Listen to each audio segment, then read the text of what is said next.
Welcome back to the Loading Up Podcast, and I am your host, Producer Jay, along with my co-host, Brother Zay.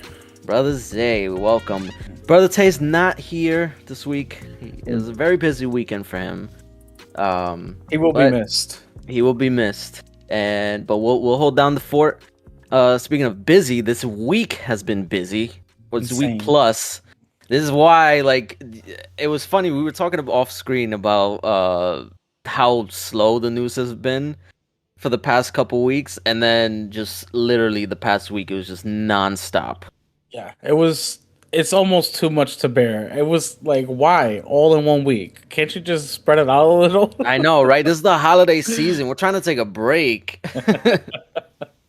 But it makes more content for us, so I guess we can't complain too much. That is true. That's true. Yeah. So, how you been doing, man? I've been doing good. Finishing games, as you know. I finished Gotham Knight. Finally. Hey, calm down. I finished Gotham Knight, which was awesome. I really enjoyed it, and I'm actually going back and playing through it to get some, achievements, wrapping up some achievements on the game. And you're trying to 100% it? I don't know if I'll be able to 100% it. I'm gonna try and get as close as I can, not too far from 100%ing it now. So I'm gonna try my best. I really enjoyed the game. I had a lot of fun. Had a lot of fun playing with my my Gotham Knights buddy Brea. So we got to dive into some new games. I gotta start and finish Lego Star Wars. Although that just dropped on Game Pass, I have to actually finish it because I own it already. I was gonna say, good luck with that, because that game. I mean, it depends on what you mean by finish. Like that's. Oh no! We're not getting too deep into it. Yeah. That's a very long game and very intricate. Yeah. So many puzzles and characters to unlock and everything. No, but I want to be able to finish all the main stories, all the main movies. I'm like halfway there. I'm like up to I think episode 5. Oh wow, yeah, no, you're way past me, because I got it when it released, and we're still like trying. Because the thing is, when we start, I play with my fiance. We play, but we gotta do all the puzzles. Like that's just our nature. We can't just go into an area and just leave puzzles. I mean, granted, sometimes we have to, because you need like later level people, exactly. Whatever. You need characters that aren't available to you. Yeah, which is so annoying, because we're trying to clear out as much as possible, and then we run into that one puzzle that needs a freaking droid that we can't unlock until episode 6. I'm just like, ah. Exactly. That's why you got to take those and just go through the story, and then you go back and finish any puzzles you didn't do with whatever characters you need, because you'll be able to switch the characters in and out. Yeah, that's what I'm thinking. You're gonna have to, because if not, you'll never finish the game. I know. I mean, we had to take a break because it was too time consuming. It is very, very time consuming. Yeah. So you've been finishing up Gotham Knights. Yes. You say you want to do Star Wars. Any other games you're looking to start? Oh, so at just a little sidebar, at the Game Awards, they announced Vampire Survivors for mobile. So I downloaded that on mobile. And so I'm playing it both on the Xbox and on my phone. And I'm just having a blast with it. It's fun. I feel like I just need to jump in. Like, I keep seeing people talk about it, and I'm just like, I feel like I'm missing out. I'm having FOMO. Well, it's fun to just pick up and play. You got like 10 minutes. You want to just pass some time. Pick up and play. Yeah, I think I just need to just do it. Stop overthinking it. Yeah, you're overthinking it. You definitely are. Yeah. But as far as I go, I haven't really been playing much. Like, I don't know, for whatever reason, I just haven't had time. Been just chugging along God of War. I've been playing, well, have been, but I tried out the Elden Ring update, as you can see in the gameplay. It's not having a good time there, are you? No. See, that's the thing. Like, I was never really into the PvP aspect in any Dark Souls game. I know. Like, I always used to hate when people invaded me, and it was like, I was like, I'm just trying to play the game. Yeah, Granted, Elden Ring, it happened a lot less than other games, which I don't know if there's a reason for that, but it still happened and it would get very frustrating. So I'm getting paired up with these people that are like they maxed out everything, or yeah. they have their build like already set. Me, I kind of just pick up and go. I'm a scrapper. I pull everything that I can together, and if it works, it works. Oh no, no, no. These people are made for PvP. Yes. They take the time. They level up so much. Like even me, when I first started playing Elden Ring, I didn't know what I was doing until my cousin showed me some things and showed me how to build a character and what gear I should get. And next thing you know, I'm like level 160 and I'm destroying fools. Yeah. And then there are people who come in and invade me. They're level 250 and higher, and I'm like, Yeah. Jesus Christ. Yeah, no, that's OD. Yeah, so the PvP people, you gotta hats off to them because they put the time in to be able to kick your ass. Yeah, no, that's it's dedication. Like the Souls community is very dedicated to that game. Definitely, definitely, well Yeah. deserved, by the way. I was So, gonna say well deserved because that's a great game. yeah. Um, so before we get into the news, I'll just start off with a an opening question because I felt we did it last week and I like the flow of it, so I'm gonna continue it. Okay. So we'll do a light one. So what was the game that brought you into like the gaming like universe, I guess? Like what started your gaming career? Was there any Oh. particular game that like caught your eyes like, "Whoa, I want to try that." So I'm gonna show my age here. Oh. Um, my brother had a Nintendo when we were growing up, Mhm. and our first game that we had was with the little light gun was Duck Hunt. Duck Hunt. Wow. Okay. Yes, yes. We had the Nintendo with the orange gun and everything, and it was a blast. So we played Duck Hunt, and of course that got us interested in Mario, and that's where it took off. When we started playing like Super Mario Brothers, and I also got a Game Boy at the time, the big fat gray one, and Mm, and I was into Kirby. I Kirby's Dream don't, Land. yeah, I don't know why, but I just loved Kirby and I couldn't get enough of it. So between Duck Hunt, Mario, and Kirby, that kicked me off in my gaming career, you can say. Got you. So And like you played what? Oh, you said you played with your brother, right? yeah, for Duck Hunt, because we only had the one gun, so we would take turns Okay. and stuff. Yeah. Okay. And what So, about you? so for me, it's kind of hard to pinpoint because I feel like there's multiple games that kind of caught my eye, and it's very weird because it I grew up in the era of like the Super Nintendo and the NES, but Yeah. that was like still I was too young to really grasp it. Okay. So it wasn't until I think it was which one was it? It was Super Mario Brothers 2? No, not 2. Maybe 3. Which one was the one where they had the overworld that you can like go to the different levels? Three. You think about three. It was 3, right? So Yeah, yeah, you so think about more it three. was it was 3, or maybe it was World. I don't know. It was one of them. Yeah. So one of my cousins had that, and whenever I would go over, they would be playing it, and I would play the two like, quote unquote two-player mode where you basically just take turns. Yeah. Um, so I did that, but that really didn't like hook me. Like it was just something that I played, and I was just like, oh, this is neat. But I never really like wait. I never really wanted to get it because of it. You know what I mean?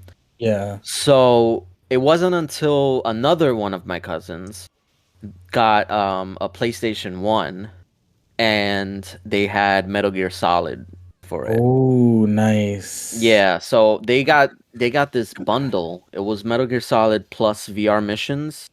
So I like it remember had the that. yeah, it was the main game and then Hmm. it had the side missions where you can do like puzzles and stuff like that. And Yes. he got it for I think it was his birthday or maybe it was Christmas, but he got it as a gift. and he was playing it, and I was so like enthralled by it. I was just like, wow, this is insane. And I always wanted to play it. I always wanted my own thing, but I never did. Um, so then after that, I had wanted, I think I'm pretty sure I asked for a PlayStation 1, but you know, back then parents really didn't know the difference or whatever. They just say, "Oh, he wants a Everything's a video game." Nintendo. Everything's Nintendo. So I think they took that literally and they got me a Nintendo 64 instead of a PlayStation 1. That's Um funny.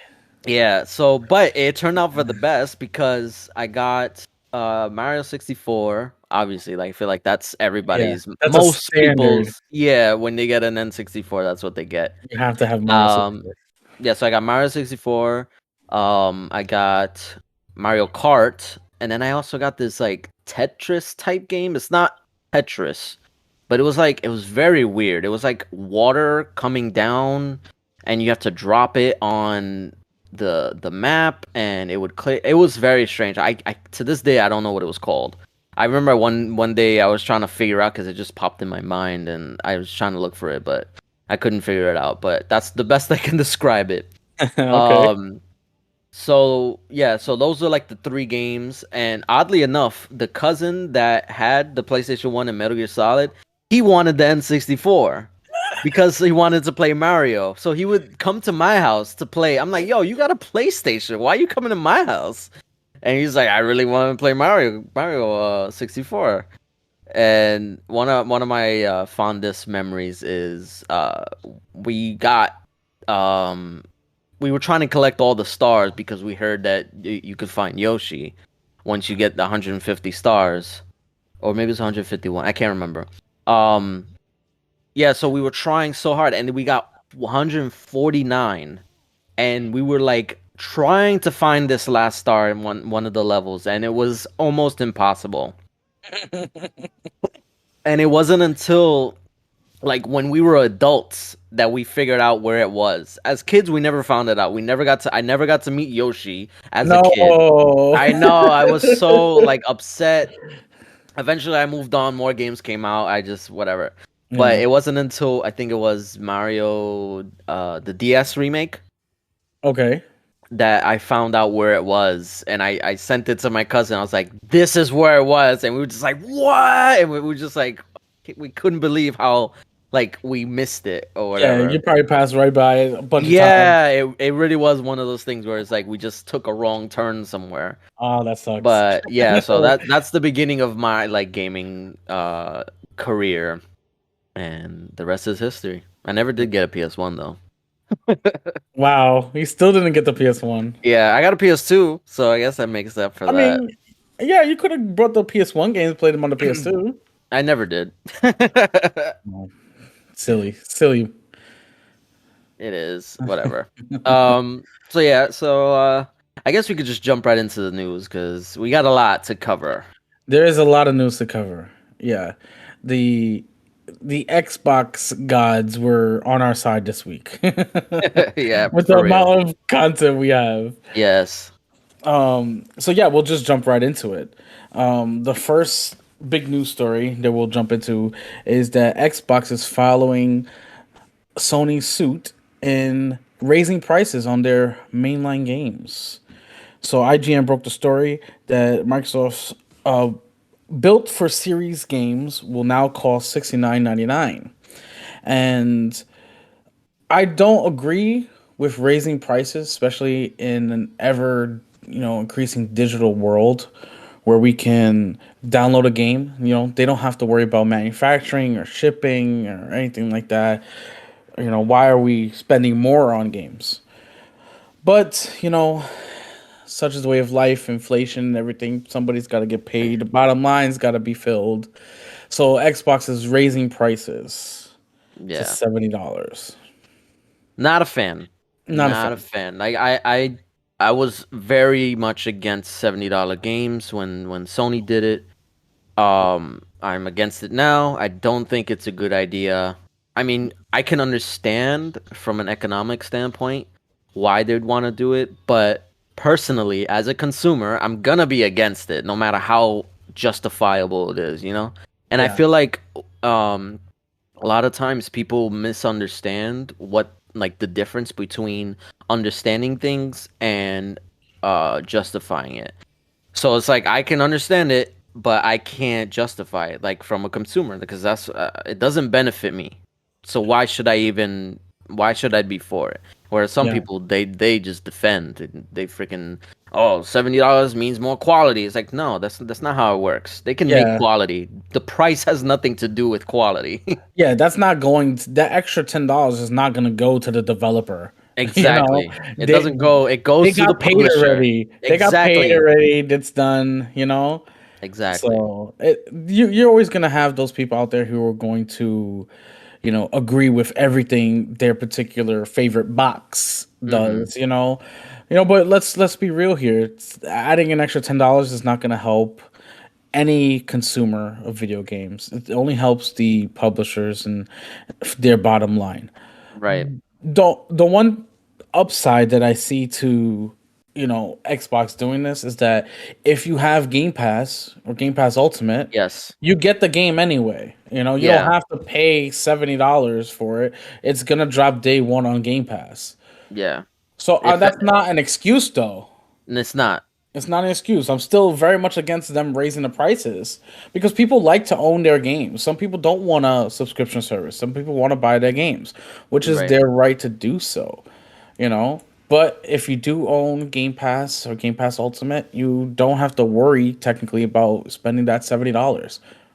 Yeah. And that's one thing that people really they kind of gloss over. Like so when you increase prices like this, it only furthers people's hesitancy to get games. Like the more money Yeah. they gotta spend, the less games they're gonna buy, or the less enthusiastic gonna be they're gonna be until they know for sure that this game is gonna be great and they're gonna like it. Then they'll buy it. But it's just now that the prices are increasing on all sides. It seems like um people are going to be less likely to buy games. But Yeah. because of that, they're more likely to subscribe to Game Pass because of it. So I, it's like it's kind of like a counterbalance. Like yeah. yes, it's $70. Yes, it's more expensive. Yes, you might not want to spend that money as opposed to before, but now you're more incentivized to subscribe to Game Pass. And I do expect an increase in subscriptions next year once like Starfield and Redfall come out. Yeah. Um, so we'll wait. We'll see how that works out. But I definitely think that there's like a balancing act, and hopefully, if Microsoft's smart, they're not gonna increase the price of Game Pass just yet. I feel like eventually they will, but I feel like they should wait until at least the end of next year before they do that. I think they're kind of waiting until they hit like 50 million subs. Once they hit 50 million subs, I think they're going to think about maybe we should raise prices now that we have all these games out, which Maybe. would make sense. We're finally getting to the point where we can say we have an Xbox exclusive, coming up this year. So maybe they'll justify the increase in price for Game Pass with that. Yeah, I mean, and even then, it might not. It won't even increase that much because these subscription services they need to maintain subscribers, so it's probably gonna go up maybe $2 or $3. Like it's not gonna be anything like breaking the bank, Yeah. but yeah. So I mean, for me in particular, I can't speak for anybody. Everybody's finances are different, hmm but Game Pass has been hella worth it. You absolutely. know, I subscribe to Game Pass Ultimate. I could do game share, so me and my wife both have access to it. hmm It just makes sense. I don't have to spend 60s, or $70 for a game. It comes out on Game Pass. I can play it there. And soon they're gonna introduce the family plan. They've already been testing that out. So I know. I can't wait for that. I can yeah, have that's a gonna whole be bunch of really people good. on one plan. It'll make it even cheaper. $5 per Exactly. person. Exactly. You know. So I mean, we'll see how everything plays out. Of course. So next. Yeah, we'll jump right into it. So Bethesda and ZeniMax, they actually have the quality assurance workers who test the games out, they're going to unionize. They started the ZeniMax Workers United union, and Xbox has said nothing on it, which is a good thing. They said they're going to remain neutral. They're not going to interfere with them making the union. They're going to allow them to do whatever they want. They're not going to stop them, much like other corporations will stop their workers from unionizing. Xbox is taking a back seat. It said, "Do what you got to do."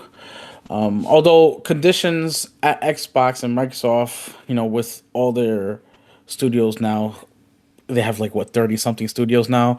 Conditions have been reported to be okay, but everybody still wants the rights to be able to speak on what they want for the better working conditions, better pay, and everybody deserves that.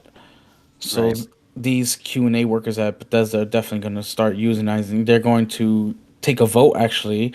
I think it's next week. I think so. Yeah, I Honestly, believe it's next week. this is only a good thing. Like I don't see any downs. I mean, there's downsides to Microsoft, obviously, because this kind of hurts their bottom line a little bit. But overall, it's a net positive because now, if you think about it, because the quality assurance aspect of Bethesda has kind of been in a downward spiral, let's just say the least. Because I Yeah. mean, they famously are known as Bugthesta, so this only could be a good thing for them because now um, they'll be able to actually have good conditions to test their work and make sure that it releases in a quality state. Oh, yeah, of course, of course. It could only be a good thing. Any time where workers can gather together, unionize, and the company itself not interfere with that, I feel it is a big W for the working class. And Yeah. they're out here trying to just get fair treatment. Some of the Hmm. main points from the union that we're talking about, uh, some of the four major points are fair treatment for all individuals, including wages, for the value that they provide, opportunities for advancement within the company, accountability plus transparency, and a voice in decision making around scheduled workload. I mean, that doesn't sound like anything terrible, Yeah, it's not unreasonable. It's not unreasonable. They just want to be able to say, listen, if we did this work, we did it well, maybe we could get a shot at a position. Hmm. They want to, ask for better wages without having to be, you know, afraid to, you know. Right. I think what they're asking for is very reasonable. And that's why Microsoft is like, do what you gotta do. Exactly. They're taking a hands-off approach, and you gotta applaud Microsoft when they do something right, even though they do many things wrong. Yeah, I mean that is also true. I mean, we just spoke on the last story, Yeah, yeah, exactly. but yeah, no, this is overall a good thing, and it Definitely. also helps their case in the Activision stuff, which we'll get to in a little bit. Yes, we will. We're gonna jump right into the next one. Persona 3 Portable and Persona 4 Golden. The ports are set to release in January of this next year. So next month. Oh my god, 2023 is next month. Can you believe it? Jeez, where's the time gone? It's gone to gaming. Yeah, apparently. Yeah. So the official release date for all platforms is January 19th of 2023. But it's especially special for Xbox players because it will be coming to Game Pass on that day. So that's very nice for all the Persona fans out there. I know Persona 5 Royale is out on Game Pass right now. Tons of Mhm. people have been playing it. It's been selling like crazy. I think the first week it sold out everywhere. You couldn't get it at Best Buy, GameStop, anywhere. So it goes to show you that the JRPG crowd on the Xbox is there, and we want more.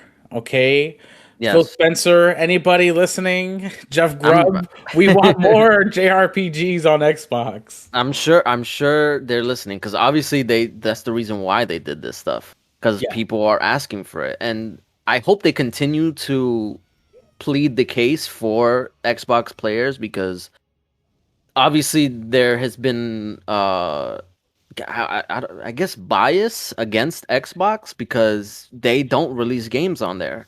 But you can't build an audience if you don't release games, so they have to figure out a way to bite the bullet and just build that audience up because otherwise you're not going to make any headways on the platform if you don't release it there. Honestly, I think it has a lot to do with them just being afraid to go to. I think it has to do with them being afraid of Sony. That A lot of yes. them have relationships and contracts with Sony and Nintendo because that's their main people. You know, they're all Japanese. You know, Mhm. they don't want to step on anybody's toes because they know that Sony has power and pull in Japan. Yeah, and not for nothing, but just in general, Japanese business can tend to be a little bit more personal than like Western Yeah, businesses. So Japanese developers would definitely feel well, maybe not developer, like publishers will feel kind of slighted, especially Sony, by Japanese developers releasing on Xbox, yeah, and they would take action against it. And it seems so bizarre, like from our perspective, like yeah, why would you take something like that personal? It's literally just business, but yeah. that's how they do it. That's how they operate. A lot of them. I mean, you could just look at Hideo Kojima when he announced he was working with, Xbox, how the backlash he received, He had you to do know? damage control, Yeah, I mean, that's insane. Like and that's go ahead. I was just gonna say, it's just insane.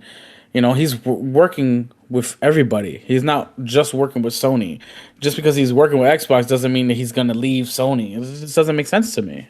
Yeah, that's also probably why he announced Death Stranding 2 to kind of like reaffirm that commitment he has with PlayStation so that way nobody like he doesn't receive any more backlash because of it. Who knows when Death Stranding 2 is coming out? That could be like he's working on the game for Xbox. So Death Stranding 2 is like years and years and years away. Yeah, So, yeah. yeah. And he announced that at the Game Awards, right? Yeah, he did announce it at Yeah. the Game Awards. So yeah, it's definitely like 6 years away at least. Yeah. You Knowing know? Kojima especially.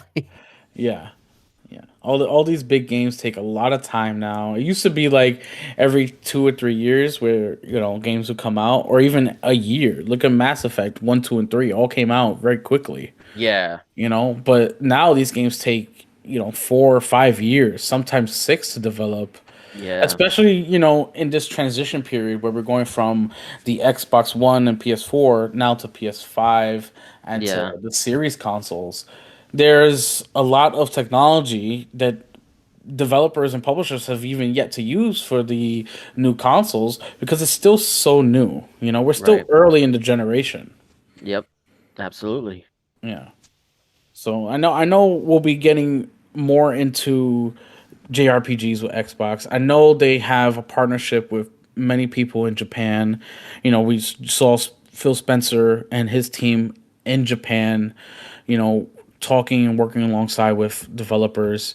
So I know there'll be more to come, and I'm glad that they started with games from Atlas like Persona because they're huge hits. Even though these are older games, they're still huge hits, and they'll be new to Xbox players. And we can't wait for January 20th to come. Neither can I. Yep. All right. Well, we're gonna get to some more Xbox. There's a lot of Xbox news lately. No. Very, very quiet on the Sony side. Very Very quiet. like whisper quiet. Like Yeah, yeah. They're mostly discussing, Activision and trying to get that deal thrown off the table. yeah. Nothing else. That's it. That's their main focus right That's their now. main focus right now. Yeah. So we got a lot of Xbox news. So we're gonna put up on screen the picture of the patent we're talking about for the controller, so that everybody can see. Hmm. Here now, we'll be talking. Xbox released a patent to show a controller with an LCD display. So the LCD display will be right where our Xbox controller is now, where they have the Xbox button. It's gonna be there. Everything's gonna be moved down. It's gonna look the same, but with a little LCD display, and it's gonna sort of look exactly like a PS5 controller with that display there. It looks a bit weird to me. Like I can't see how everything could be there without them Yeah. sacrificing something, you know? I know they want to innovate and make controllers, and it looks like it could be cool, but I'm not sure how it will function in my hand. Like I'm holding a controller right now, and I'm like, there's not a lot of room here. Where are we gonna go? Yeah. You know, are they gonna make the controller a little bit bigger? You know, what's gonna happen to the frame? Oh, the type of batteries they're gonna use. They're gonna use batteries still, or they're gonna go to the Sony route and have the built-in batteries. I don't know what they're gonna plan for the batteries particularly, but the controller itself looks pretty cool. I want to know more about the LCD display that they have there. So far, they're talking about it just being functioning for like Bluetooth connection, you know, so that Mhm. they can you can see that it's connected and how many people are connected. But if you have a LCD screen, the possibilities are endless. You can have information about the game on your controller. It could lead to a lot of innovating with games. So I'm excited to see where that patent goes, or if it doesn't go, because lots of companies patent things all the time and they just never see the light of day. Yeah, no, that's what I was gonna say. Like, if it comes to fruition, because a lot, yeah, most companies do that just to have the patent so nobody else can do it, and Yeah, then they'll just sit on it and let it just yeah, let in it the die. let it die or just like collect dust Yeah, essentially. I mean, Um, it looks cool. it does. No, it does look cool, and I'm curious on if they plan to implement it as a regular controller or as a maybe potentially Elite Series 3 controller. That's interesting. Yeah, Interesting. so I mean, we'll see. I guess they're using it to test things out. I personally I can't see any like real practical implementation other than what they've said is that it'll just display if it's connected, maybe the battery life and stuff like that, which is Yeah, all like fun little neat features, but I don't feel like I would need to buy it just for those features. You know, I already yeah, have like 6 controllers. I don't need any more. They would have to really have a really unique function for me to be like I need to try this controller. I need to have it or over a regular controller. yeah. I mean, I don't even like the touchpad on the It's the honestly PS4 there's and the there's PS5 no controllers. yeah, there's no point to that touchpad. Like I get Yeah, where they were going for it, but honestly, I feel like the only reason why they ported it to the PS5 was because the PS4 had it and they had backwards compatibility, so they had yeah, to add it to the PS5. yeah. I So don't, there I was don't they like were it at like all. And then plus they planned on doing cross-gen games, so both the games had to have the same features for that touchpad. Honestly, I think whenever the PS6 decides to come out, I think they're gonna do away with it because it doesn't serve any purpose. Honestly, most Hmm. games don't even use it, so No, most games don't use it. It's it's weird. literally just like a button, It's like a pause button. It's like a giant a pause giant, button. yeah, a giant map button or whatever. It's Yeah, it's silly. it is. It is silly. That's I never liked it. So it's interesting to see what can come out from this pad or not. Who knows? You know, it could be something. It could be nothing. We'll see. Yeah, we definitely will. So we're gonna get into some of the big news, Here we go. or no, we're gonna get into some sales charts. Oh, right. We have some sales charts coming up from November. A lot of comparison charts of all the sales that happened through Black Friday, because that's one of the biggest shopping days of the year for many people, Mm-hmm. and they want to talk about that not just on the U.S. side, but also on the U.K. side. U.K. numbers are actually still being tallied. They think that Sony came out on top in the UK, but they're still tallying all the numbers.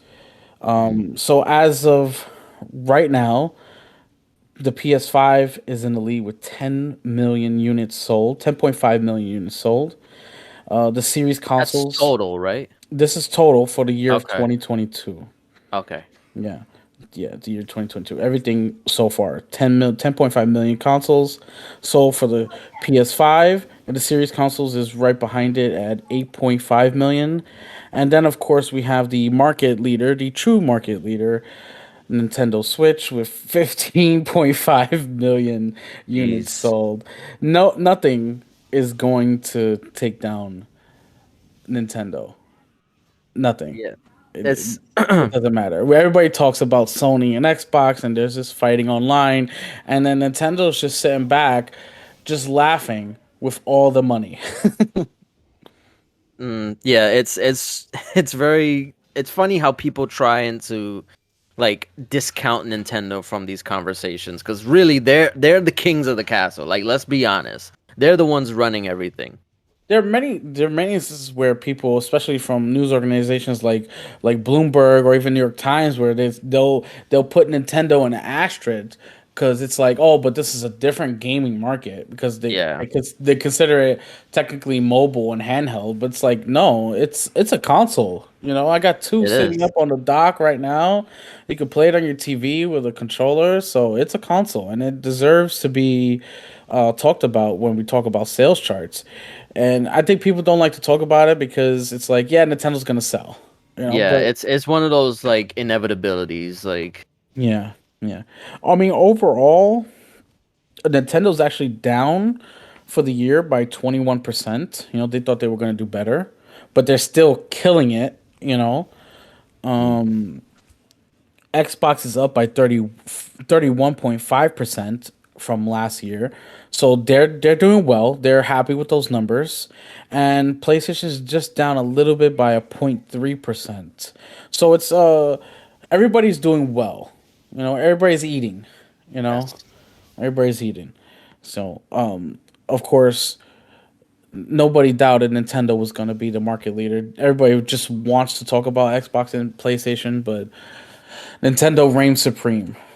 right. Yeah, yeah. As usual. As usual, exactly. And I know Brother Tay's not here, but he'll be super happy to hear that. Yeah. We're gonna talk a little bit about GameStop, GameStop, and their market share and how they've lost over $95 million just in the past 3 months. They're switching what they're going to be focusing on. They switched it back in the summer to focus on crypto and NFTs when it was like super hype. And Stupid. yeah, yeah, exactly. Exactly. So that didn't work out for them, obviously, because they lost $95 million. Hmm. And now they're going to be switching focus back to games, pre-owned content and collectibles. Because as you know, if you go into a GameStop now, it's like a little collectible store with games. Yeah, they even have like a separate store that's owned by GameStop. I think it's called Geek something. Yeah, yeah, Geek something, yeah. I, Yeah, I it's I something actually like went to the store. They have one at the Palisades Mall. yeah. Yeah. It's literally just everything that GameStop sells that isn't games. That's what it is. So Yeah. Exactly. Exactly. they're trying to get that like Hot Topic, Spencer's type feel where it's a geek culture or whatever. I Hmm. mean, hopefully that works out for them because they're gonna need to figure something out because I don't think many people are going to GameStop anymore. No, I mean, they don't even have games sometimes. You go there and they're like, "No, I don't have this game." You have to pre-order it.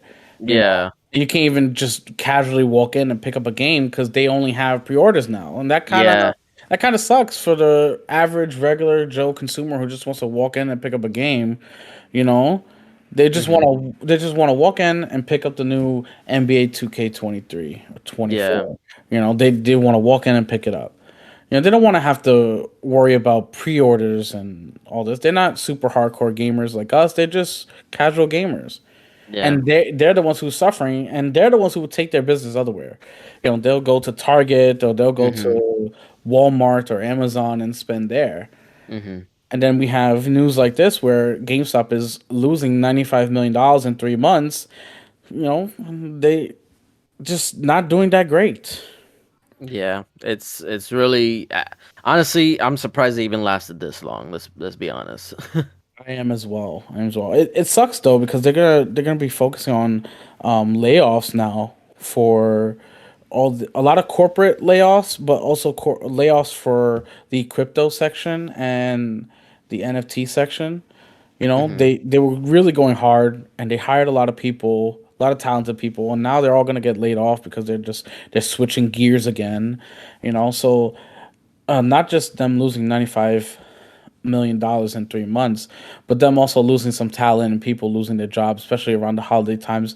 That really, really Yeah, sucks. no, that's the worst part of it. And honestly, Absolutely. it's across the board that there's layoffs everywhere. I think IGN just had a bunch of layoffs They did. recently, so it sucks. This is just really poor timing.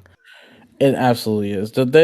That's really the worst part about any sort of news where you hear that there's a decline in revenue for the past 3 months for any company, you know, especially for Right. gaming companies. You know, whenever you hear decline in revenue, you know they're going to start doing layoffs, and that's where it really hurts the most. Yeah.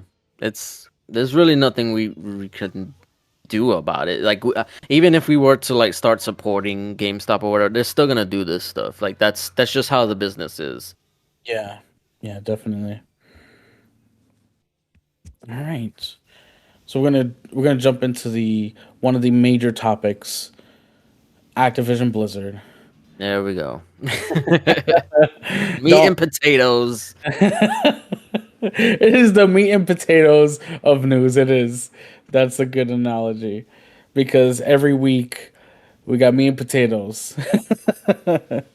So it was a very busy week for both Xbox, Activision, the FTC, presidents and CEOs of all these companies. So many meetings and just a lot of stuff happening between Monday and Thursday. It's just been a little overwhelming at times. Yes, though it's very overwhelming. Like there's just and it's a lot to keep up with because the frequency of all this news coming out is just like nonstop. It's one after another. Like Yeah, literally the part of the news happened at like 11 p.m. at night. I It's know. like I what the I hell? messaged you. I was Yeah, screenshotting you and like I was like, wait, what? I'm about to go to bed. Like, I know. I felt so bad, but I had to tell you. I was like, Producer Jay, yeah, listen. yeah. I wanted to do the show right then and there, but it's I mean, good thing we didn't because I more know happened after that. so much more happened. It gets insane. So, we'll talk a little bit about Xbox. Phil Spencer, he came out and stated on Monday that they were going to do a commitment to Nintendo, to Steam, as well as Sony on a 10-year deal for Call of Duty, and that they were committed to bringing the game to more people and not trying to take it away from people. Right. That's the start of the Activision news, was him committing to a 10-year deal to Nintendo, which was shocking. Nintendo has had Call of Duty before on Mhm. the Wii, I believe it was, and the Wii U. Yeah. So it's not unheard of, but they haven't had some of the latest Call of Duties. And I think Nintendo took the deal. They're like fine with me if it sells more Switches, we're fine. Yeah, no, you they know? they they don't care. Like Yeah. honestly, they've shown that they don't need Call of Duty to survive, but obviously they're not gonna say no if Microsoft be like, "Here, take it." I'm like, "All Yeah. right. Exactly. You guys really Exactly. want to give it to us." That's the thing. You don't need Call of Duty to survive, but they'll take it. Yeah. Yeah. And they made that same deal to Gabe Newell, who's the head of Steam. Mhm. He's He, the founder and CEO of yes, Steam the and founder Valve. and CEO, yes. And he looked at the deal and he said, "We don't need it." He said his exact words were, "We have had a partnership with Xbox before. We don't need a signed 10-year deal. We know what Microsoft says is going they're going to do it. So there's no need for this so-called deal. Right. We know that Microsoft is going to abide by what they say, and that's that." Which I thought was pretty cool. You know, he came out and said, "We don't need this. We know that they're gonna do it. That's because they do what they say." Right. And And it's also very interesting because a lot of people don't realize this was or is Gabe Newell used to work at Microsoft. he did, Yeah, yes. he used to work at Microsoft. Granted, it was in like the early 90s. So it was a long time ago, and apparently he left because of, I guess, just creative differences. I guess he just wanted more freedom. And that's when he founded Valve and created Steam, which is now like essential for PC gaming. Yes, if you don't have a Steam as a PC gamer, what are you doing with your life? Yeah, what are you doing? You crazy. And it's funny because a lot of people in the beginning didn't like Steam, but then eventually it got better, and now it's like it's the best thing ever. Um, but uh, the fact that he's saying this about Microsoft now, considering that he left because of management or whatever the case may be, Yeah. is very like strong in favor of Microsoft, because if he's able to um make statements in favor of Microsoft, then he's gonna be able to help them in their arguments against the FTC, that they do keep their promises. They're not just speaking out their asses. Like, they're willing to do what is necessary to make sure everything is right and fair, and they don't go back on their word because they can't afford to. Yeah, they can't afford to at all. There's no reason to. We all know and see Phil Spencer as what he is. He's the stand-up guy who runs a company, who runs the Xbox company, Hmm. and he's always been true to his word. I don't think he's ever gone back on his word. He's not the snake businessman that people want him to be.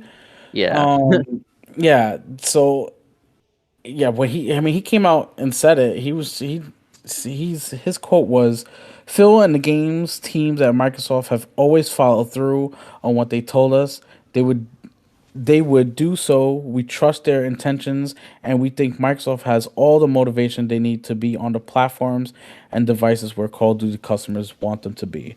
Those were his exact words. Right.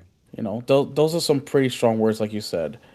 They can only show to the partnerships and the dedication that they have at Xbox, particularly Phil Spencer, how much he's transformed the Xbox ecosystem to what it is today from what it was just a few short years ago. Right.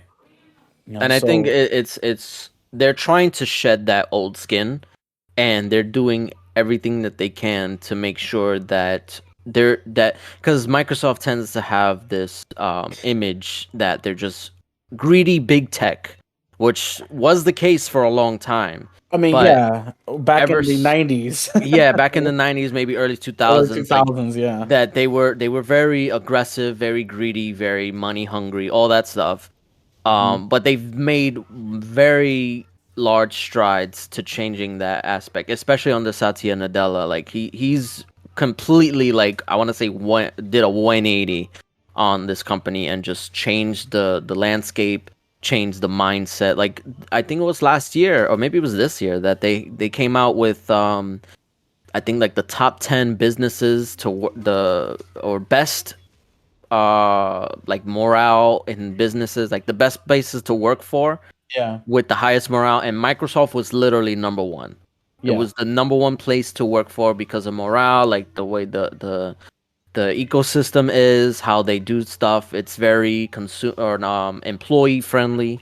So that's all because they had to change their ways, of course. and they've done it, and now that change is spreading to Xbox under Phil, and he's just taking the ball and running with it. Which is great. we want to see companies do the right thing. You know, we want them to be good. We don't want the negative big bad people. Like people look at the old Activision, and the old Blizzard and the times where they had all their scandals and everything. And it's like maybe the merger can be great if Microsoft can take it and change the culture over there, and then them just focus on making some great games, changing the culture, making great games. I think it will be good for the workers as well as for the gaming community as a whole. Right. I definitely agree. Yeah. So some high praise from Gabe Newell there. We just his statements alone just go to show you type of company that Microsoft is trying to be, trying to show the world that it is, you know. And as much as I want Phil Spencer to just come out and be like, "Well, you want to mess with us? You want to try and take our deal away? We're not going to give you crap." We know that's not going to happen. Yeah. Phil Spencer is not that type of person, and we know that he's going to stick to his words, and he's going to provide Call of Duty on PlayStation forever. Everybody keeps throwing these numbers out here, 3 year deal, 10 year deal, but honestly, it just makes more sense for Call of Duty to be everywhere. You know, I don't Mhm. I don't think they're worried about Call of Duty. I think they want King more than anything. Well, yeah, that's been their mantra since, I don't know, maybe not the beginning, but lately they've been very clear that this deal is more about King than anything else. Absolutely. Absolutely. They have some more news following up with Activision. That was just the deal on Monday that everybody was talking about. That broke the news cycle. It broke Twitter a little bit. Phil Spencer was trending for a little bit on Monday from that, and then it was stated that Brad Smith from Xbox, Hmm. from Microsoft actually, he's a vice president. He was going to meet Thursday morning with the FTC because the FTC was, rumors were coming out that they wanted to sue Microsoft. They were gonna approve the deal. There were a lot of rumors going around. So Brad Smith decided, let's go have a meeting. And they went and they had their little meeting. And nobody, of course, knows exactly what was said during the meeting. We could all guess because of just a few hours later, from having that meeting, the FTC came out and just broke the news that they're going to sue Microsoft to try and stop the merger from going through. Yeah, this was the big one that everybody was talking about. Huge. Like, just astronomically huge, or how big it was.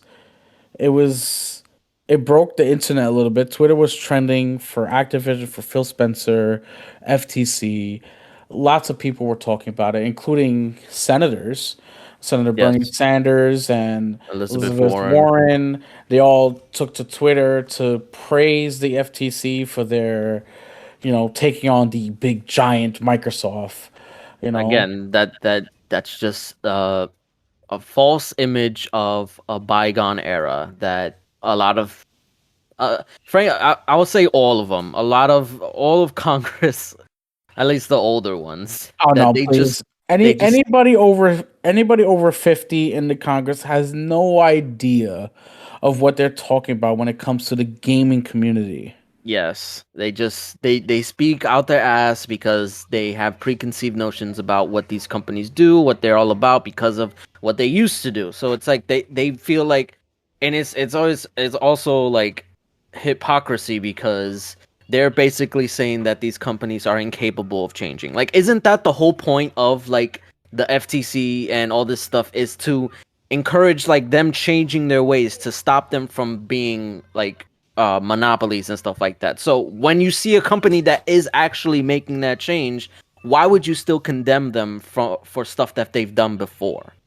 I mean, the FTC has some new leadership. They have some new young blood, and they want to try and make some splashes and waves for their political career. Yeah, I mean, Yeah. it is pretty much political, and Oh yeah, because the Good. There was never actual a preliminary injunction Yeah, involved. I was just about to say that. All this is just political posturing. They're going to their own personal court. They're not going to federal court. They're not actually suing them. Nothing is actually stopped. The deal can still go through technically. Yeah, so I was gonna mention that this is it's also interesting that they chose this route to they if they really wanted to, they could stop it and halt it, and they if they really wanted to start trouble, they could have just bring it to the judiciary court, and it could have gone on long into 2024, even potentially 2025, with the Absolutely. deal just completely stopping. But they didn't Absolutely. do that. They went No. to the administrative court, and now they're gonna plead their case, obviously, but nothing really stops. The EU No. regulators are still out to decide if they approve it, which they might, because based on their comments, Yeah. it seems like they're leaning towards pushing it through, and also the CMA. So it's like there's still a potential where they can close this and it'll still go through, and Activision will go under Microsoft, but then they'll still be under litigation. So before we get more into this, I do want to recommend, if people actually want an in-depth look and explanation about everything regarding this, because I'm not a lawyer. I don't know half the stuff these guys or this stuff is like talking about in their like court documents and all that stuff. But if you want a better understanding, I would suggest looking up Hogue Law on YouTube. He does very, very intricate explanations, breakdowns of everything, and breaks it down into terms where you can understand. Yeah, And the that's how I common man's understand. language. Yeah, Pretty much, yeah, layman's terms. he's a really good YouTuber for breaking down the legal jargon. Yes, exactly. Because there's a lot of it in these documents that he just breaks it down and tries to basically translate it because they do use a lot of big, vague language to try and get their point across. Um, And they do that on purpose, by the way. of course, it's all on purpose to try and confuse whoever they're trying to confuse. Exactly. But yeah, definitely check him out if you want. He has literally, I think he has like 50 something episodes just on this topic, Activision and Microsoft. So if you Yeah. wanna, if you got time and you wanna jump in the rabbit hole, I check it out. But yeah, so the deal doesn't stop, and it seems like the EU is now in support, kind of, because of their comments based on the FTC's arguments that Yeah. Microsoft misled, or they gave assurances that they never gave, essentially. Yeah. So the FTC claimed that they brought ZeniMax and Bethesda, and they're now withholding the games from Sony by making Starfield and Redfall exclusive to Xbox and PC. So they're using that as sort of ammo to say, see, they did it with ZeniMax and Bethesda. Who's to say they won't do that with Activision? But the EU and even the CMAs, they both came out and stated, no, Xbox did not mislead anybody. Your reason for trying to sue and block them is not correct. And that was very surprising. You had regulators fighting over, what's going on with a particular company. I think at the end of the day, it just goes to show you the FTC has no idea what they're doing. No, I think they know what they're doing. Like you said, they're just posturing. They don't intend to block it, because if they did, they would have filed an injunction, which they didn't do. Yeah. So basically, what it seems like, we don't know for sure, because one of the things that Hogue Law he made very clear is that you can never read the mind. I mean, goes without saying, but you can never read the mind of a regulator. You don't know 100% their intentions. You can only kind of guess based on history and all this stuff. So basically, what he was saying is that because they went through administrative court, they're probably looking for more concessions. and basically the ones that Microsoft has offered is probably not enough. Um, so they're suing to get Microsoft to the table and be like, "Hey, you want this lawsuit to go away? Let's see what we can do." So that's basically what the general consensus is, because if the FTC wants concessions that Microsoft isn't, not that they're not giving anything. They gave the 10-year deal, and I'm pretty sure they said it's also offered to Sony, but they Oh just yeah, haven't accepted it. the deal's definitely offered to Sony. Sony just hasn't said anything because they put their foot in their mouth so many Yes. times on this particular subject. They kind of just went quiet. Yeah. So I mean, they have no um they have no reason to accept it, to be fair, because if they're gonna try to get this deal stopped, they're gonna try it, and then when it doesn't, then they're gonna accept it. And knowing Microsoft, they kind of have to give them the deal still, because then it doesn't really hurt their case. They will, Or they like I said, Phil Spencer and Xbox, they're going to abide by what they said they're gonna do. They're not the snake man. They're not the big bad evil company they that people think they are. right, Phil Spencer's word is his word, and they're gonna go by it, whether people agree with him or not. You know, the deals will remain there, even if no matter how many times Sony can try and talk to regulators to try and get the deal stopped, that deal will remain there because he offered it to them. right. Um.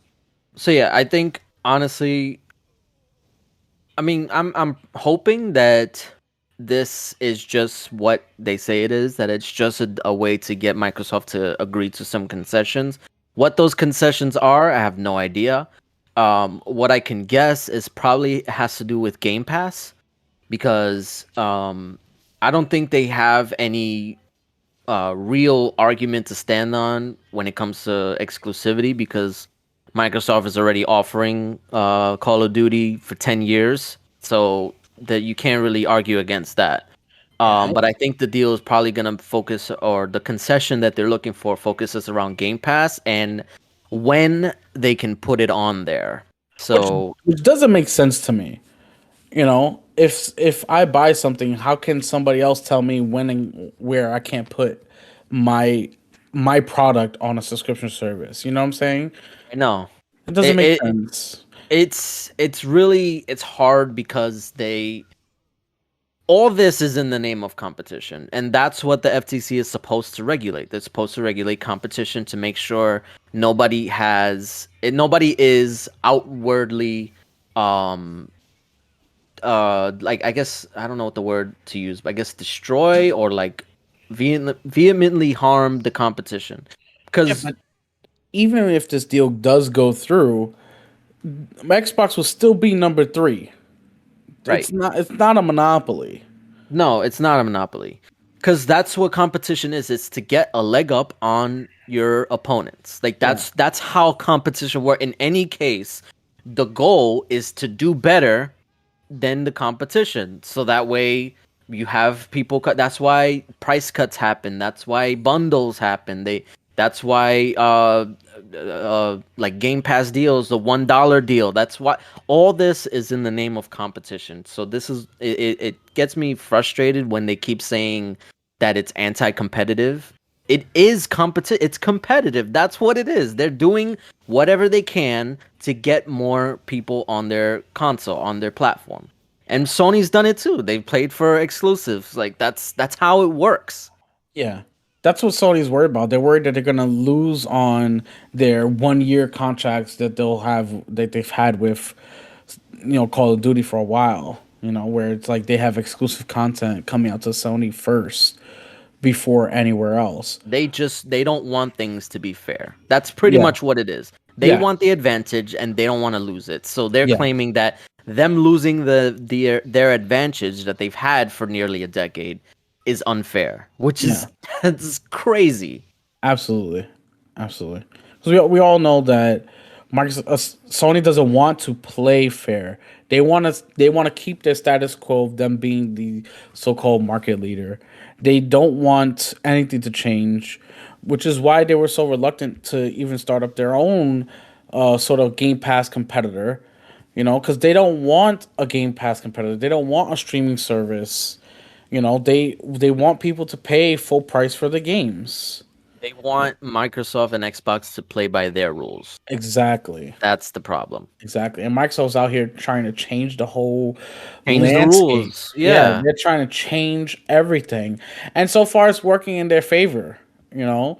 But, we have to wait and see what happens with this lawsuit, with this Activision deal.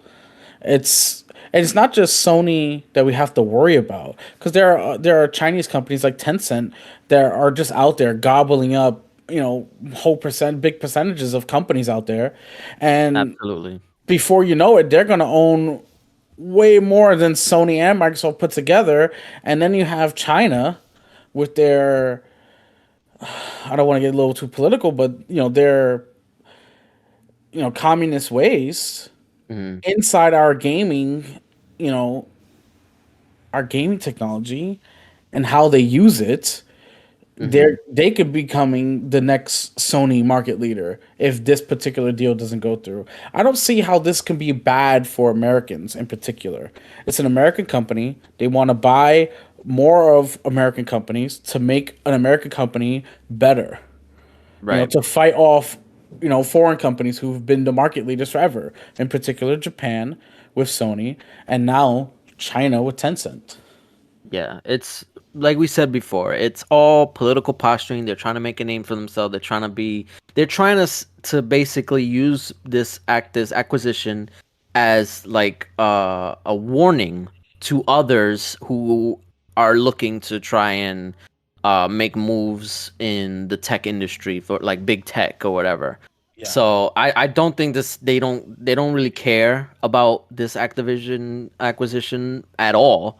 They're just using it to make a name for themselves. It's interesting because, and I heard this, they said this was kind of like an offhand comment, but apparently the head of the FTC, I think is Lena Khan. In a con. Yeah. She's going on maternity leave in like a month.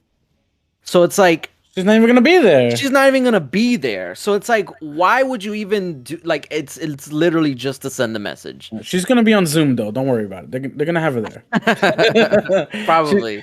No, she's gonna be Zoom because she don't want to use Microsoft Teams. They can't be too biased. Probably. Yeah. Well, But it's like you said, a lot of political posturing, a lot of beating of the chest from different companies, and we got to get through it. yeah, I think because I think the EU regulators are supposed to come up with a decision in January. Hmm. I feel like once they give their decision, then we'll see where we're gonna be headed. Right now, it's kind of still up in the air. Once they give their decision, and then hopefully the CMA, I think theirs is in April. Hopefully they follow suit. Sooner than April. Is this sooner than April? I Maybe think March. yeah, I think it's sooner than April. But yes, it's around there. Yeah. It's somewhere around there. So hopefully we'll be able to get a lot more clarity on this stuff in the Yeah. coming months. But it's just been a world what is it? A whirlwind? Whirlwind. There you Yeah. go. Yeah. It definitely has. And I feel like if the EU comes out and says, the deal's all good to go, I feel like that's a blanket, good to go for everybody. Because I feel like the EU is the most strict out of all of them. Yes. They have what, like 20 something countries that they're representing, and each country has their own laws and regulations itself. So the EU represents every single one of them. And if you can get past the EU, you're good. It's like Right. you got the good old stamp of approval, and I believe the CMAs will follow suit. And since like you said, it's all political posturing with the FTC. Soon after, the FTC will give it the good old stamp of approval, and we can put this behind us. Or worst case scenario is the EU approves it, CMA approves it, they close this deal, and then the Microsoft uses that to take the FTC to court, to actual judiciary court, which can take long but that won't matter because Call of Duty will already be, or Activision will already be under the Microsoft banner. And Yeah, granted, they can, if they lose, which I absolutely cannot see that happening. me. Then they would have to break up the deal, or they'll have to agree to sell off a portion of it, or whatever the case may be. But if they are still allowed to close, which they are, then it really doesn't matter. Absolutely, it wouldn't matter. It wouldn't matter at all. But Yeah. we'll get into some more news on the Activision side because Activision is still its own company right now. Hmm. They're in the middle of this transition era, and a lot of people in the company are wondering what the hell is going on. Even they don't know. We actually got some inside information. An internal email to Activision Blizzard staff was leaked, and I have that right here and read a little bit about that. So the email reads, there's a lot being said these days about our merger with Microsoft. However, much of what's out there lacks deep understanding of our industry. As part of our ongoing commitment to keep all of you updated on the merger, I wanted to take a moment to give you a quick process update and to lay out the facts. So we received approval for our merger from several judiciaries, and we're proceeding through the process in several others. Our engagements with global regulators have been constructive, productive, and generally quite positive. It goes on to say, I have, however, seen speculations in the press that the U.S. will sue. Of course, they did. And they go on to say, we don't know what will happen with the regulatory process, but for several reasons, the rumors that Microsoft would make Call of Duty exclusive to Xbox are complete nonsense. To the contrary, Microsoft has spent the last year promising global regulators, tens of millions of players, and competing consoles and other platforms they don't want that. Do people really think that Microsoft, one of the world's most respected companies, would risk its reputation and relationships to go back on that promise? But you don't have to take their word for it or ours. Making Call of Duty exclusive to Xbox doesn't make good business sense. Microsoft would lose billions of dollars in lost sales and would infuriate both PlayStation owners and Xbox owners who would lose the ability to play with their friends on the PlayStation. The player backlash would be disastrous and it would destroy Microsoft's trust with people and its brand. Something Microsoft has spent the better half of this decade building and protecting. So this is all coming straight from Activision, talking to their employees. They have full confidence that the deal will still go through, despite what everybody in the media has been saying, all these rumors and all these lawsuits. Activision is still telling its employees, don't worry, we're working on it. We're confident it will go through, and we they're excited. They're actually excited to be part of Xbox and Microsoft. So I hope that this bit of news straight from Activision will shed some light on how well people were thinking about it, this particular deal going through. Yeah. I mean, it does suck that all this stuff has kind of been in limbo for the past year.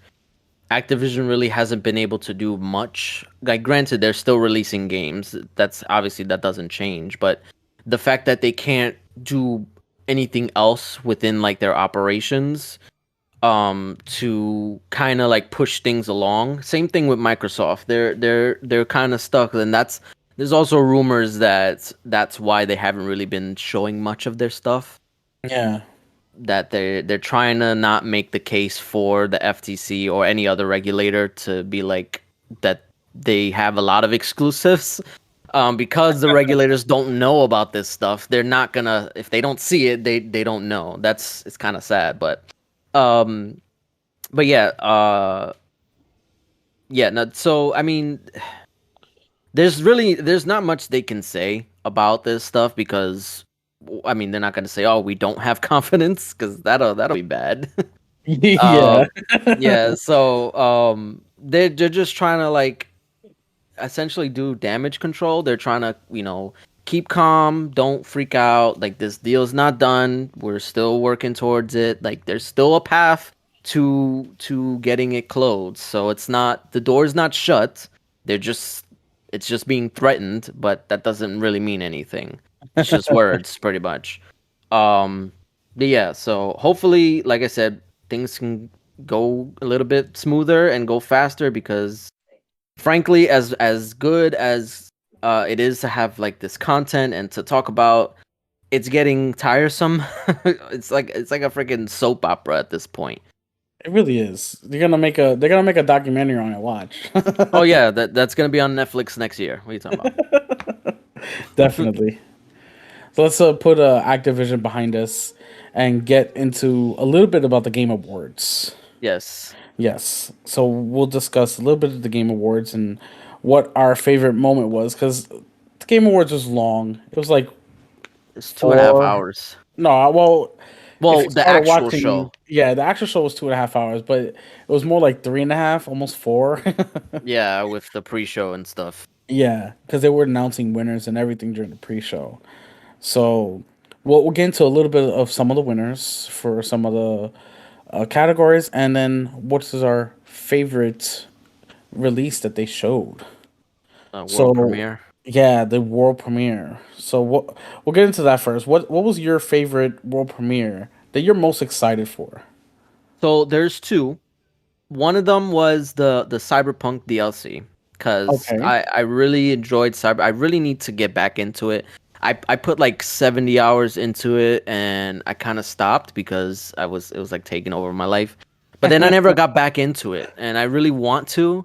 And I mean, granted, it was also because of the performance of the game. It was crashing a lot and there was like bugs and yeah, I needed to take a break. But now it's in a better state and I want to dive right back into it. So I'm looking forward to this DLC. So that was good. And they also got Idris Elba, which I love him.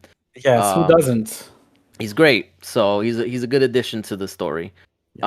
Um, aside from that, the next one that really got me interested is Star Wars Jedi Survivor. Yes, That that's that mine looks as well. very interesting Yes, yes, I and can't wait. I love the first game. It was kind it was like a sleeper hit. Honestly, I didn't really pay much attention to it. Granted, I wasn't into Star Wars when it came out, but after the fact, I still kind of was just like, it's there. I'll play it eventually. But then once I played it, I was like, wow, this is really good. The story's really good. I like how they tie it into the whole universe or whatever. And I do appreciate that it's a side story, but it also fits into the actual lore. Because Yes. I know a lot of games before were what was it? I'm blanking on the name. The Force Unleashed. Oh yeah, the Force So Unleashed. yeah, Yeah. they made that, but it was not canon. Like it was in the story, but it was kind of its own thing. Yeah, it was This definitely is not canon. yeah, the Jedi Survivor and Jedi Fallen uh Order. Fallen Order. I was trying to think of it. Yeah. It's canon. Like this actually happened in the universe, and I fully expect Kyle Kestis to show up in one of the TV shows eventually. I hope so. That would be really cool. Yeah, no, it definitely will be, and that's one of the things I do like about this cross brand or cross media promotion is Mhm. that you can get the stuff from the games to show up in the show. Like what was it? I can't remember the name of it. The Grand Inquisitor like fortress. Oh yeah. That showed up in Obi-Wan. Yes. So like Yes. that you saw it first in the game and then it showed up in Obi-Wan. You learned about the Inquisitors and it's really cool. I just like the whole world building about it. Of course. Um You know they're gonna do it right. yeah, and now that it's a more successful franchise, hopefully we'll get more like cameos and more higher stakes in this game. Because I while I did enjoy the Fallen Order, the stakes were kind of low, and it kind of told a little self-contained story while making reference to other stuff. But now hopefully they can blow it open and actually like feature bigger names or have real impact on the universe at large. Yeah. I mean, it definitely is gonna have a bigger impact, particularly for Star Wars. Yes. So I can't wait for that. That's definitely my number one world premiere that I really wanted to see and enjoyed. It's gonna come out in March 17th of next year. Hopefully, hopefully there's Yeah, no hopefully it doesn't get delays or delayed. anything like that. So Yeah, right now they have a set release date for March 17th, which is awesome. Can't wait for that. That's definitely gonna be like a day one pickup for me. Because absolutely. I love Star Wars. I love the lore behind it, everything. Love the movies, the comics, the cartoons, the TV shows, all of it. So I can't wait for it. Yes, me neither. The other world premiere that I really loved and wanted to talk about was Suicide Squad Kill the Justice League. Mhm. Um, because they did a tribute for Kevin Conroy at the Game Awards, which was Yes, very nice. It was very well done, well deserved. And they did it because Kevin Conroy will be in the Suicide Squad Kill the Justice League. So it'll I be his felt like final performance as Batman. yes, yes. So I definitely want the story in general looks good. I've seen other trailers and everything about it, so it wasn't like a world premiere, but it was definitely something to be noteworthy of, especially for Kevin Conroy and his passing this past month. So Yeah, I honestly, what I've heard, I don't know how true this is, but what I've heard is that they were trying to keep this a secret, and they were probably gonna wait until a later date to announce it. But because of his passing, they thought it was a little bit more appropriate to kind of celebrate his inclusion in the game. yeah, So I'm glad they did it though. yeah, there definitely was. It was a great tribute. I'll put it that way, and I can't wait to actually play the game to hear his final performance. Because for all intent and purposes, Kevin Conroy is Batman. He is Batman. Like there's no if, ands, or buts. He is Exactly. Batman. He is Batman. He is the voice of Batman. Nobody can top his voice as Batman, and it would be great to see his final performance in the game. Absolutely. Absolutely. Yeah. And we'll talk a little bit more about some of the winners and some of the categories that won. Just a little Mhm. bit, again, a few, because a lot of There was a people. lot. Yeah, there was like 33 total categories. A lot of games won different things, and God of War won a lot of awards. They were in almost Yeah. every single category, and they won a lot of awards. Yeah, if The if if you didn't think that there was a bias towards PlayStation games at the yeah, Game Awards, there yeah, you might want to watch the show. there definitely was. Stray won Indie Game of the Year, a PlayStation game, which is fine. It wasn't. I think Call of the Lamb should have been up there, but that I don't think that came out on time to be considered part of Game of the Year. I think Call of the Lamb would have been a better choice. Well, no, it came out. If God Re- of War was able to be nominated, then Cult of the Lamb could have been nominated because that Well, then came there out you go. first. There you go. Sony paid off everybody. No, I'm kidding. No, I think there's just like I said, there's a bias towards Sony. They try and bend the rules for them. I mean, granted, I don't. Obviously I don't know for real, but it just seems that way based Yeah, on their actions and the way they've because last year there was a lot of controversy because um was it Forza Horizon 5? It yeah, wasn't nominated at even all. though it got like rave reviews. It was probably the highest rated game of last year and it's Not a peep. not a peep, Yeah. not a word about it being game of the year because one, the people were saying, "Oh, it's just a car game," but officially they said it missed the cutoff date, which was I don't know, I think it was like the 15th or whatever, November 15th, or no, it was like the beginning of November or something like that, because that's why Halo didn't get in or whatever. So Yeah. I mean, they but also the beginning of November, God of War came out, and that made exactly yeah, so that made it through. So it's like what's going on? Like I don't understand the whole point of having these arbitrary cutoffs if you're not gonna abide by them, if you're gonna make exceptions. yeah, So I don't know. yeah. It's just we can guess that they have a bias. We don't know for sure, but it definitely seems that way, like you It said. seems that way. Yeah. So definitely God of War won, and I think God of War should have won where they did win.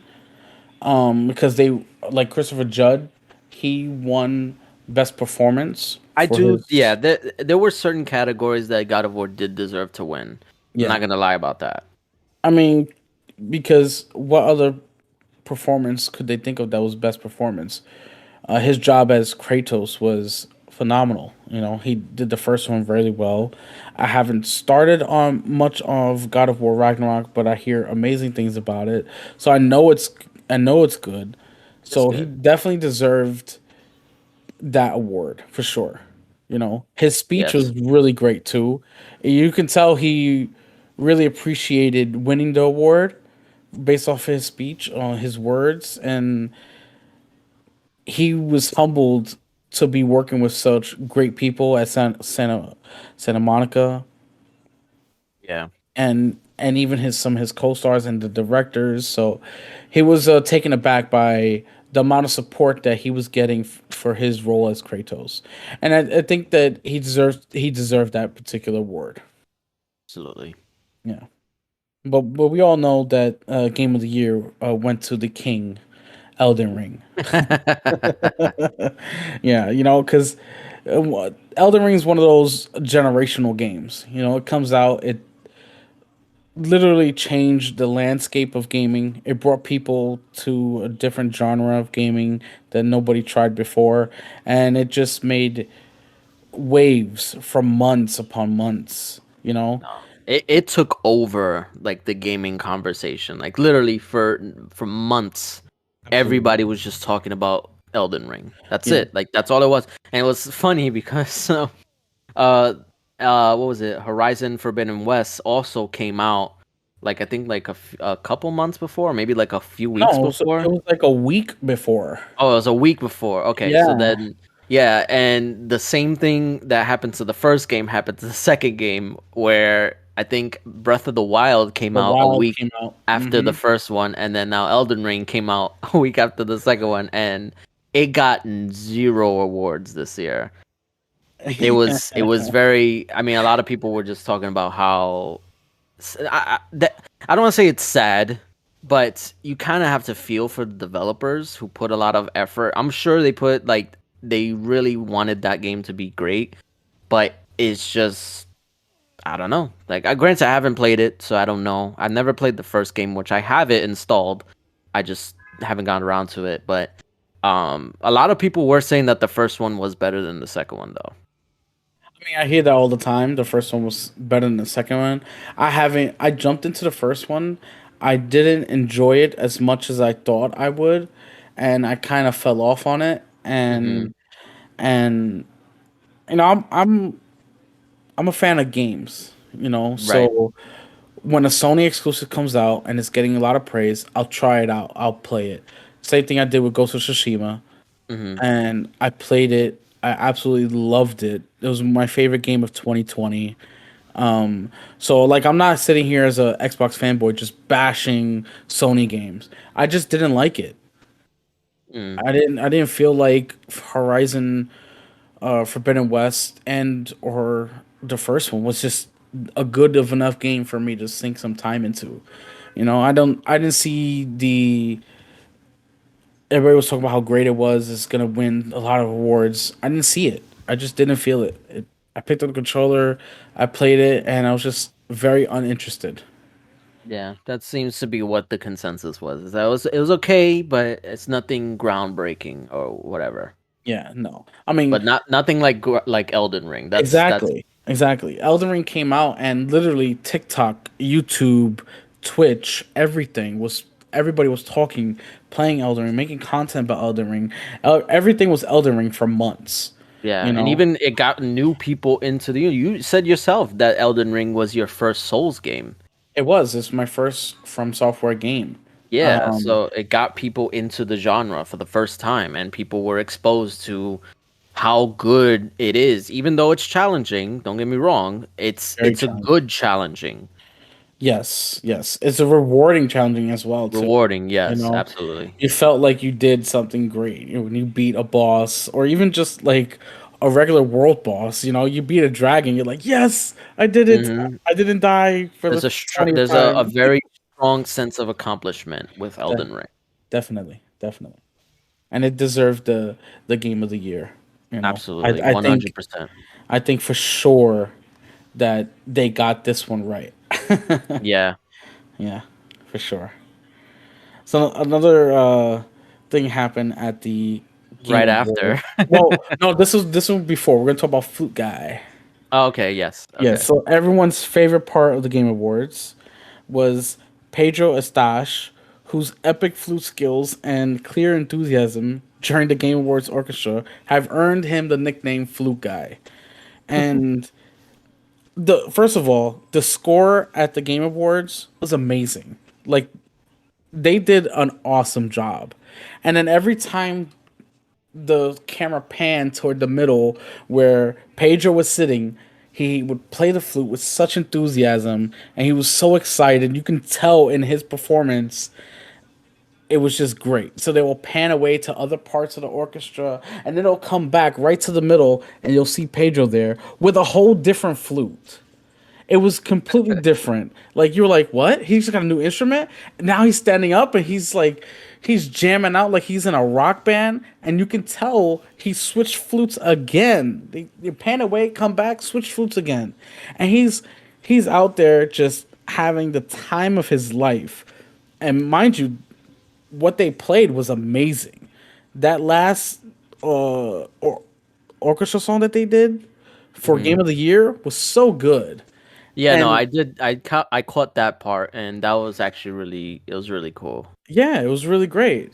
And I think his enthusiasm just like elevated it a little bit more. Because even after the song was done and everybody stopped playing, he jumped up, he screamed, and you could almost hear him scream. Like that's how loud and enthusiastic he was. You could almost hear him scream, and he's out there, he's giving high fives to the bandmates around him, and you could just tell he was having the time of his life. We had to bring him up because he was a essential part of the Game of the Year awards being announced. Yes. No, and one thing I do appreciate that the Game Awards do, and they've done it for the past few years, is they put emphasis on the audio and the music of these games, because that's what really gets you going. Like when you're entrenched in the game, you're surrounded by the music and the sound quality and all that stuff that gets your heart pumping and all that stuff. Like especially with Elden Ring, like as soon as you get to like the main menu of Elden Ring, it's pumping you up with that theme music, and it's like you Yeah. get ready for this game because this is gonna be a freaking adventure, and you get hyped up for it. Same thing with games like you God of War or even back like all the way back in Skyrim. Like that was they Mhm. hyped you up with the theme and the score of all these the orchestra. So I do appreciate the Game Awards for putting focus on that, because that's an essential part of games that a lot of people don't really realize. Yeah, definitely. I mean, when you just mentioned Skyrim, the song and the theme started playing in my head, and it was Yeah. just like it brought back memories, you know. And we got to thank people like Pedro Estache, who just take their craft to the next level. And I mean, he made it into gaming news all over, you know, all over the world. They were talking about the Flute Guy, you know, hashtag Flute Mm, Guy. He was even yeah. trending for a little bit. So Right. we gotta thank them and all their talent to bring us some awesome music and scores from all these games. Right. And then we have one more to talk about. It is the very odd thing that happened, very bizarre, and right after they announced the game of the year, the Elden Ring won. Everybody was doing their thank yous, and there's a lot of Japanese developers because they're from Bandai, and they had translators up there, and then just it looked like a kid, right? Yeah, it was like yeah, it was a kid, like a teenager. Yeah, it was like a teenager who was up there talking about Bill Clinton. Yeah, no, I so was. Go ahead. You it gotta threw it elaborate no, more. it threw me off. So like I tuned in towards the end because I didn't watch the show. I caught like highlights or whatever, and I saw the trailers that I was interested in. But I definitely wanted to tune in to the end where you find out who's the game of the year. So they once they did, they announced Elden Ring, and they came down to accept the award, and they made the creator made a speech or whatever. there was a kid that just came up and the camera was focused on him. You thought he would had something to say about like the game. You thought he was part of the game, but then like you said, he didn't look like he was part of any of the crew. Like they were all Japanese developers, and then you just see this regular looking kid. He looked like I don't know. He just looked like a regular kid. Um, so he didn't look like he was part of the team. Comes up to the stage or comes up to the mic and starts talking about uh he's very thankful for the award and he wants to nominate I think he sounded French. So I think he was he had an accent. So he was saying he wanted to nominate his Reformed Orthodox Rabbi Bill Clinton. Yeah, it's like what the It hell? caught everybody off guard because everybody didn't know what they wanted to do. Like they thought he was part of the people that were on stage, and when he said that, the room went quiet, and they were just like, "Oh, what?" Yeah. And even I was just like, "Wait a second, was that supposed to happen? Was that supposed to be like a joke?" And no, it definitely wasn't supposed to happen because if you looked at Jeff Keighley's face, like they show like a quick thing, he looked pissed off. Like Oh he yeah, looked, yeah, he was upset. Like they ruined that moment for him, and he kind of just like brushed it off. It's like, oh well, and then like he just kind of went on to the next thing. But yeah. yeah, no, that was very. It was funny. It was It was definitely extremely odd. yeah, it was odd, and people were so fast with it. Literally, I want to say within 10 hours because it happened at night. It was really late because we were recording Excuse Me Brother at the time. Yeah. Um, so it was really late. It was like 11 something, and I just so happened to tune in, and they I want to say like within 10 hours, somebody posted on Twitter a mod of Elden Ring that Yep. had Bill Clinton as Yep. as a character that you play as. Yes, they had And Bill I was like, Clinton. yo, the internet is so fucking fast. Like they never lose. They know they are on it. As soon as it happens, they are on it. You want you want them likes, them shares. You gotta be quick. Yes, you You gotta gotta be be quick. quick. It was amazing, but yeah, Yeah. no, it was definitely a bizarre moment and one that I kind of feel bad because it kind of overshadowed the whole moment of Elden Ring winning. But not too much because obviously that's still a big accomplishment in itself. But it's Definitely. just weird that how it even happened. Like how do you get on stage, no security, like you just walk up and nobody sees you. Yeah. It's very weird. Apparently, it's he's some YouTuber who's done stunts like this before.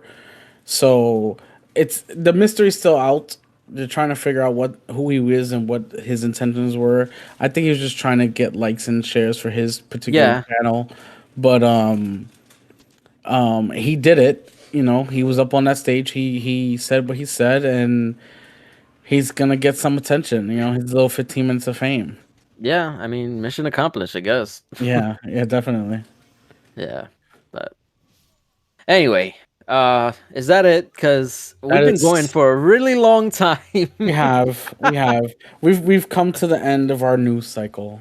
Yes, Yeah, and with that, I was we were planning on doing. Oh, I was planning on having like a main topic because usually that's how we do these. Is that we have a main topic, but considering the amount of news that we kind of had to forego that for this episode. But we got a lot of out there, so can't yes. really complain. The main topic is Xbox, Activision Game Awards. Yeah, pretty much that was the big three. Yeah, yeah. But yeah, so that'll do it for us this week. You can follow us on our social media. We have Instagram, Twitter. We'll put the link tree in the. Well, do we? We don't have a link tree. Actually, I need to make that. Let me You make need to that. make it. Yeah, you said you were. You said you I were. did. I did say I was, and I never got around to it. So I'm gonna finally get around to it. I said it, so now I gotta do it. So There you go. It's on recording. yes, it's on here. So I'll put that in the description. You can follow, I guess, us on Twitter. Do you want to say your own personal Twitter? I guess. Yeah. My Twitter is at Torres Isaiah, so you can follow us there, where we'll share the gaming podcast loading up. So you can follow us there. as well as our gaming podcast, Twitter podcast. It's loading up, right? Yeah, at Loading Up Pod. At loading up pod. Yeah, you can follow us there or click the Yeah. link. Make sure you like, you share, you follow, hit that bell so you can be Yes. notified about when our next video drops. Absolutely. And you can follow me on Twitter on Zio with an X Mafia. And yeah, so that'll do it for me. And we'll see you guys next week. Next week, later. See ya.